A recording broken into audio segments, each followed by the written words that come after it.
Life Adventure News. Who joins us right now out of the nation's capital. Secretary, very good to have you. Welcome. Thanks, Neil. Great to be with you.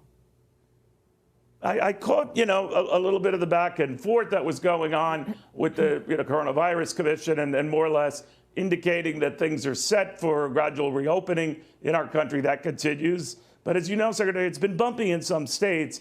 What's to stop a governor in some of those states where the cases are jumping a little bit to hold off on whether they're able to announce opening schools in the fall? Well, clearly it's in everyone's interest, particularly the kids' interest, to get back to school. And so we are strongly encouraging and urging governors across the country to reopen schools this fall, for teachers and administrators, school leaders to be planning for that and anticipating that all kids will be able to be back in school this fall.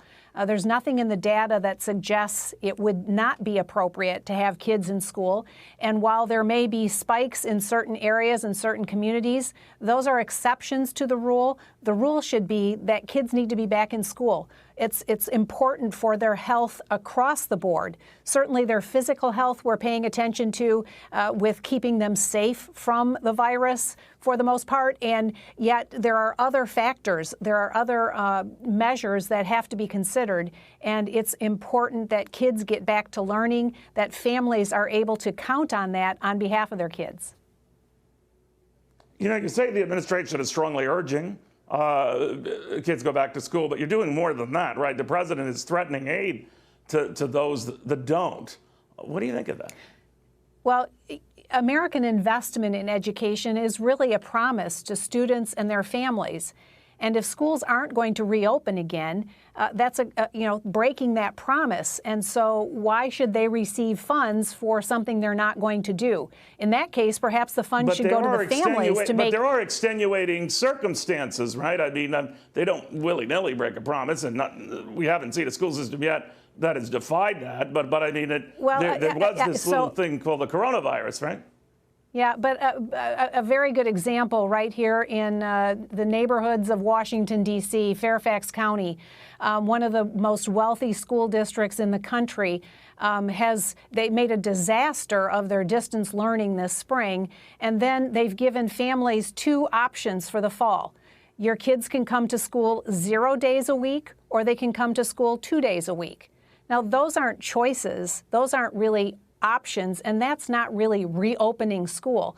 What we're saying is kids have got to get back to school. They've got to get back with their peers. They've got to get back to learning, because this is a broader health issue for them.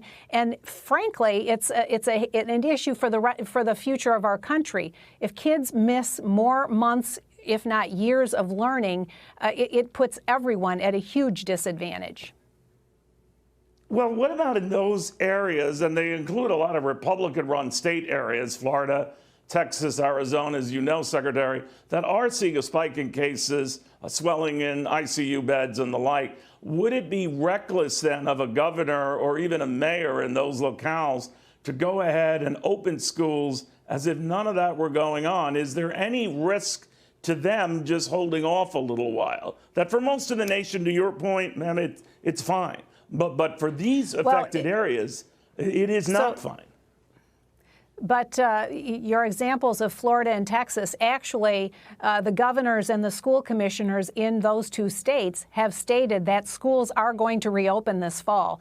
And they have put forward very robust plans for how schools can do that, and also flexibility for at the state and or at the community level where there may be spikes, for how they can possibly accommodate for that. So Miami-Dade, for example, well, those same governors, as you know, Secretary, have already adjusted their plans and slowed down openings and reversed them in some cases, like bars in Texas, bars, for example, in Florida, to adjust for the new reality. If they were to have to change those plans about opening, is the administration saying it will punish them, it will defund them?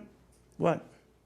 Look, the plans, I mean, the fact is that kids have got to get back to school. Schools have got to reopen. And there might be the exception to the rule in certain states, but we don't plan to the exception. We plan to being open. We plan to moving forward. We plan to getting action and getting kids back to learning and getting kids back into the environment that is right for them and right for their families. And that's got to be the posture across the country. We can't sit around while everything else is opening back up again and have a huge segment of the population, our kids, our future, biding their time and not going back and learning and being with the kids being with their peers, learning from their teachers. And I've talked to many teachers also. Teachers want to be back with their kids. So we need to be planning for that, and we need to be anticipating that schools are going to reopen, and then plan for the exception, but plan that schools are going to be open and they're going to be fully operational,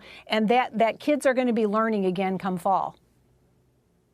But you have had, and you addressed some of the qualms you have with some local areas. I guess you mentioned, Secretary, Fairfax County. I was not familiar with this bicameral approach to opening schools, but there are a lot of teachers who don't share the enthusiasm. They're afraid they might catch it from the kids. They're more vulnerable to it. There's a great dispute, to your point, Secretary, about who's vulnerable to this sort of thing if that were to happen. But there are a lot of parents listening to us right now, and they might be anxious about, especially in areas where there are spikes, whether their kids are safe, and the kids coming home might not pass it along to adults at home.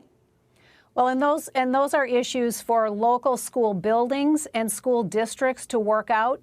But I think the posture needs to be, and the president has made very clear, and we are underscoring the fact that kids have got to get back to school, kids have got to get back to learning, and there's nothing in the data that suggests they should not do that.